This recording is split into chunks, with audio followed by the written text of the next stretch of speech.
நாடாள ஒருத்தர் அந்த முடிவு நம்ம பவரிலே. நாடாள ஒருத்தர் அந்த முடிவு நம்ம பவரிலே. அதனால நான் சொல்றேன், வாக்களிக்க வாங்க, உங்க வாக்கு வசதி தாங்க. வாக்களிக்க வாங்க, உங்க வாக்கு வசதி தாங்க. வாங்க வாங்க வாங்க, உங்க வாக்கு பறிச்சு போங்க. வாங்க வாங்க வாங்க, உங்க வாக்கு பறிச்சு போங்க.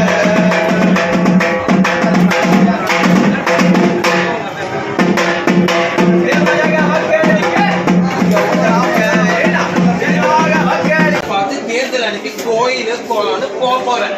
வேற என்ன பண்றது? ஹரே ராமா ஹரே கிருஷ்ணன் போக வேண்டியதுதான். 19ஆம் தேதி வீடை ஃபுல்லா கிளீன் பண்ணி நல்லா ஒரு சிக்கனை வாங்கி வந்து பிரியாணி பண்ணி சாப்பிட்டு நிம்மதியா தூங்க போறேன். 19ஆம் தேதி பெரிய திருவிழா தெரியாத உங்களுக்கு? என்னப்பா திருவிழா? காது கல்யாணமா? அட இல்லப்பா. மாயமுக நோம்பியா? அட இல்லப்பா. அப்ப கெடா வெடிக்குது இருக்கா? 19ஆம் தேதி பாராளுமன்ற தேர்தல் நடக்குதுப்பா. தேர்தலா? சரிப்பா, அது எப்படி திருவிழான்னு சொல்றேன்? நான் சொல்றேன், தேர்தல் வருது இல்ல, அதுக்கு தானே லீவ் விட்டுருக்காங்க. ஆமா, திருவிழா காலேஜ் லீவு. திருவிழா தானே லீவு கொடுப்பாங்க. ஆபீஸ்ல லீவு.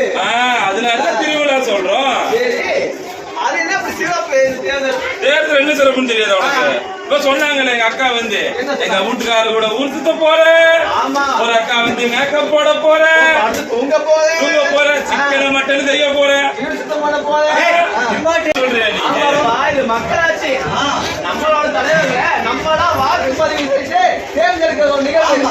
ஆமா, ஒரு படம் கூட வந்துச்சியா, ஒரு ஓட்டுனால, ஒரே ஒரு ஓட்டுனால ஒரு அரசாங்கத்தையே மாத்த முடியுமாமாயா?